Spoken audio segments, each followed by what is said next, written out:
following the huge success for Spider-Man 2, Sony thought they could go above and beyond for the follow-up movie, that's the third movie in this Spider-Man film series. However, what many people don't know is that behind the scenes, Sony was in a real rush to try and get this movie made and really want to put up as much stuff as possible. And what should have been a fantastic conclusion to the Spider-Man trilogy ended up being a bit divisive, and how this movie would be handled by some fans and how some new fans would see this movie for themselves many years later. What's up, guys? My name is Nate, and on this 32nd episode of The Road to Avengers Doomsday, we're taking a look at Spider-Man 3, the third installment of Sam Raimi's Spider-Man trilogy that left fans a bit split between what's good and what isn't, including myself. And I'm going to talk to you about the history of this movie and offer some of my personal thoughts on the entire film. So sit back, relax, and enjoy the show as I take you a deep dive into Spider-Man 3. So, following the huge success of Spider-Man 2 in 2004, Sony realized they gotta go big for this follow-up. So while director Sam Raimi wanted to have the villains like Sandman the Vulture in it, Sony was like, no. We need someone else who's so popular. And who they decide to bring in, you may ask? Well, they just brought in the alien symbiote known as Venom. So, right out of that, they decided to throw not just two villains, but three of them. I'll explain the third one in a bit, but let me give you a breakdown of what's up for characters. Starting off with Peter Parker, played by the amazing Tobey Maguire, who's having a good life as Peter Parker / Spider-Man, and he's finally able to be close to the girl of his dreams, Mary J. Watson, portrayed once again by Kirsten Dunst. He's planning to marry her around this time. But unfortunately, things haven't been going well for Peter and also his best friend, Harry Osborn, returning actor James Franco. You see, Harry is still driven with vengeance, thinking Spider-Man unalived his dad in the first Spider-Man movie. So he becomes this new character called the New Goblin, who's basically the Green Goblin version of Harry Osborn. But it was a confusing costume, but I could really tell what Sony was trying to do for this movie. And that whole fight sequence between him and Peter was really amazing. Props to stonework and choreography. That is fantastic. And it's just pretty shocking of what happened to these two guys. They were once good friends, now they're just drawn apart from each other.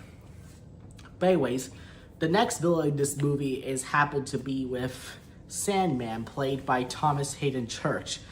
So Sandman, also known as Flynn Marco, he's a small-time criminal. He's trying to do good, but sadly, everyone doesn't trust him. So one day when he's fleeing from the law enforcement, he finds the particle accelerator, and his body becomes embodied with sand. So that means he can create anything and anything with sand, like his body, and he's pretty powerful. I really like this origin of Sandman they just put in. Sadly, you don't see Sandman a lot in the movie, but he does appear a few scenes sometimes. But it just gets pretty alright with my opinion. Now, remember I said earlier about the symbiote thing? Well, Sony just threw that storyline in. So, in the comics, Peter becomes embodied with the symbiote, which is a black alien goo, and it turns his suit black, make him more powerful. But despite that power, it unleashes Peter's dark side. He just becomes relentful, and he just does a bunch of crazy, reckless things. And don't get me started that Bully Maguire dance. I mean, some fans like myself were utterly confused on what are we even watching. And while some people kind of respect it, some longtime fans like me felt very distant of that movie, Sony went off edge on it.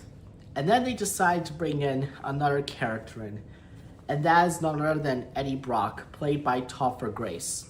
So Eddie Brock's a rival reporter to Peter Parker, and he does have some scenes, but I feel it wasn't made good well enough. And also forgot to tell you, they decided to throw in Gwen Stacy, who was played by Bryce Dallas Howard, and once again, she's limited in the movie.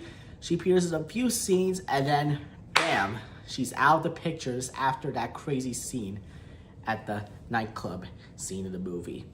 The thing is, like, Sony was like cramming so much in the movie. They were not giving the movie time to breathe. That, my friends, is called corporate greed. And it's just sad how like this movie was like juggling all things at once. But anyways, as the movie ends, just as like Spider-Man manages to like defeat Sandman and Harry Osborn was redeemed. He sacrificed himself to save Peter, and it's just kind of emotional. And also, Flynn Marco was also like the acquaintance for like the man who unalived Uncle Ben in the first movie. That was a bit of a plot twist, but all in that's what I could say. But anyways, when Spider-Man 3 came out in 2007, it was pretty good. Some fans didn't like it, and it pretty much hurt like the box office for that Spider-Man series. Sony had plans for like a fourth Spider-Man movie, and also as a Venom spin-off, but those films didn't went off the road. It would be a couple of years before Sony would eventually reboot Spider-Man with the Amazing Spider-Man films, and then years later for the Tom Holland films. But I'll get to those and the other ones in a future video. But yeah, that's all I have to say for Spider-Man 3. I know this was a bit of a diverse video, but that's just my thoughts. I hope you guys liked the video. Make sure you like, subscribe, and tell me down in the comments below. Do you like Spider-Man 3, or what are your own thoughts of the movie? But until then, I'll see you next time as the road continues Avengers Doomsday. Have a good day and be good people.